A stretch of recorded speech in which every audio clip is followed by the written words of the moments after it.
Assalomu alaykum azizlarim. Bugun sizlar bilan birgalikda karam salat tayyorlaymiz. Karam salat tayyorlash uchun qarang, bizga yetarli bo'ladigan yarimta karam, ko'k piyoz, bir dona qizil piyoz, bir dona qizil lablagi, 2 dona sabzi va ukrop, murch, tuz kerak bo'ladi. Mana qarang, ishimizni bismillahirrohmanirrohim deb boshlaymiz. Karamimizni tozalab oldik, yuvib tozalab, mana endi kesishdan boshlaymiz.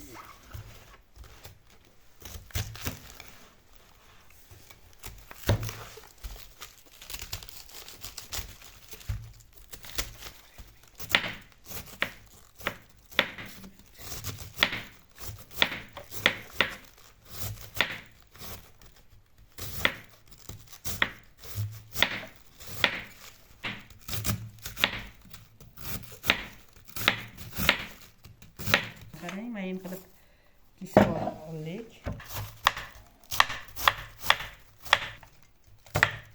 Qidirish uchun tuz sepib 1-10 minutga qo'yamiz.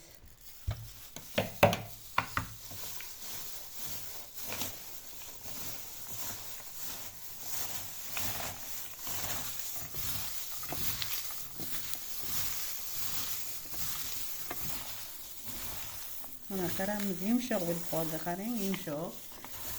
Tuz bilan qo'shib aralashtirdik. Endi dam oladi bu ozgincha. Mana sabzilarimizni ham shu holatga chiqara olamiz. Mayin nimasiga, tetkasiga. Mana qarang, mayin chiqarib oldik sabzilarimizni. Ketidan lablagini chiqaramiz.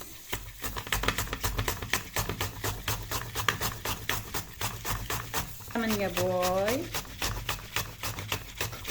Ayniqsa hozirgilar karamda arzon, lablagi ham arzon. Juda ham yaxshi salat tayyor bo'ladi bundan. Mana lablaglarimizni chiqarib oldik. Mana. Endi mana chesnagimizni chiqaramiz.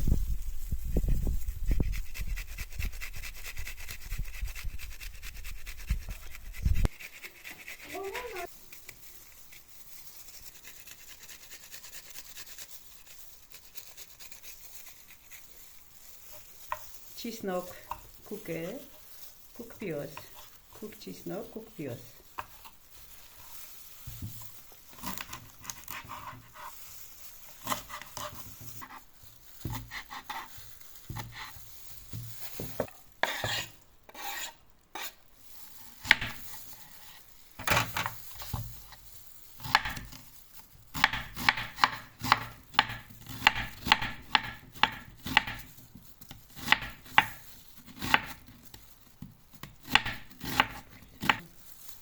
Mayin qilib piyozlarimizni to'g'raylik.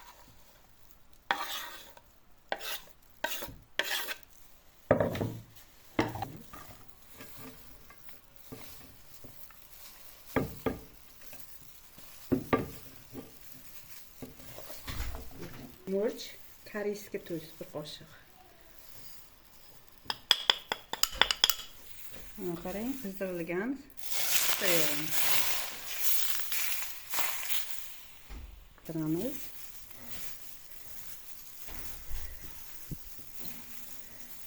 Salat bo'ldi. Qarang, mayin.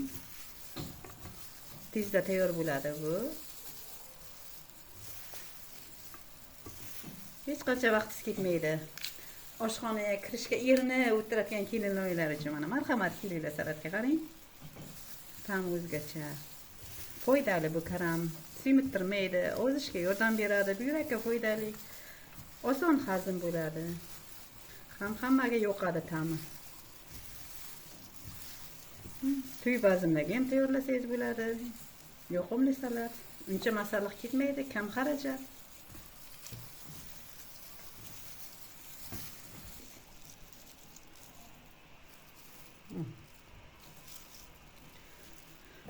Qarang, mazza. Juda ham yoqimli, zo'r chiqibdi. Kelinglar salatga, marhamat.